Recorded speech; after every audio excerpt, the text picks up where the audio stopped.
గౌతమ బుద్ధుడు పేరు వింటేనే ప్రశాంతంగా అనిపిస్తుంది.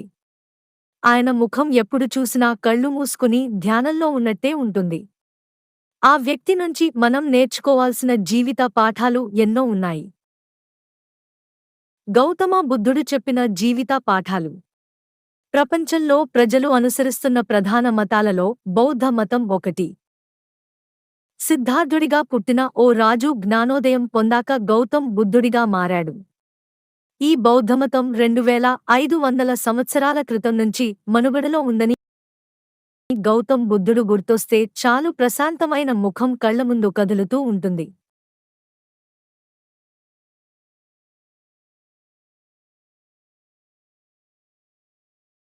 జ్ఞానోదయం అయ్యాక గౌతమ బుద్ధుడు చెప్పిన ప్రతి మాట జీవితానికి ఒక పాఠంగా మారింది. ద్వేషాన్ని ద్వేషంతో ఎవరూ జయించలేరు. ద్వేషాన్ని జయించాలంటే ప్రేమే కావాలి అని ఆయన చెప్పిన మాటలు అక్షరాలా నిజం. ఆరోగ్యమే గొప్ప బహుమతి, సంతృప్తి గొప్ప సంపద అన్న గౌతమ్ బుద్ధుని మాటలు ఎప్పటికీ ఆచరణీయమైనవే. జ్ఞానోదయం అయ్యాక బుద్ధ భగవానుడు నేటి ప్రజలకు ఎన్నో బోధనలు చేశాడు. ఇప్పటికే మిలియన్ల మంది అతను చూపించిన ఆధ్యాత్మిక ప్రయాణంలో సాగుతున్నారు.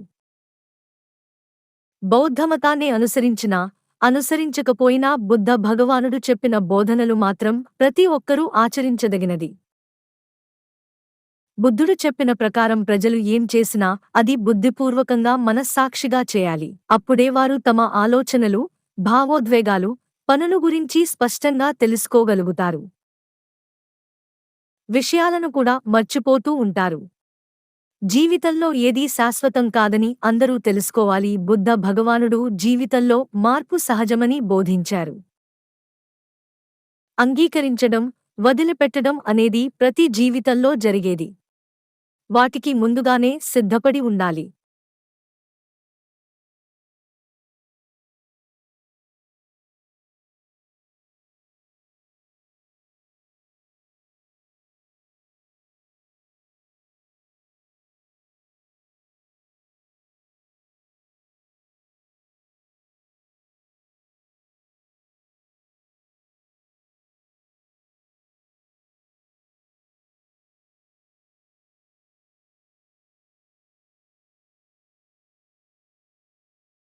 ఎవరైతే తమ జీవితంలో సానుభూతిని, దయను కలిగి ఉంటారో వారు ఉన్నతమైన జీవితాన్ని గడుపుతారు.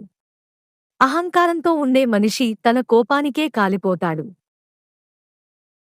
అహం అనుబంధాలను దూరం చేస్తుంది. స్నేహితుల మధ్య దూరం పెంచుతుంది.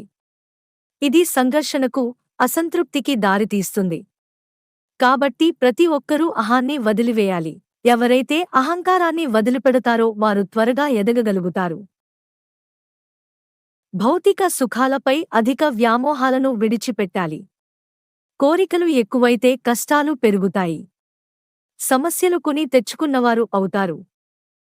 ఎలాంటి సుఖాలకు లోను కాకుండా ఉండే వ్యక్తి తక్కువ సమస్యలను ఎదుర్కొంటాడు. పైన చెప్పినవన్నీ బౌద్ధమతం స్వీకరించిన వ్యక్తులే కాదు, సాధారణ ప్రజలు కూడా అనుసరించదగ్గవి. వీటిని పాటిస్తే ప్రతి ఒక్కరి జీవితం తేలికగా మారుతుంది. కష్టాలు, సమస్యలు కూడా దూది పింజల్లా తేలికగా అనిపిస్తాయి. గౌతమ బుద్ధుడు బోధనల్లో నిత్యం పఠించాల్సిన త్రిరత్నాలు ఉన్నాయి. అవి బుద్ధం శరణం గచ్ఛామి, ధర్మం శరణం గచ్ఛామి, సంఘం శరణం గచ్ఛామి.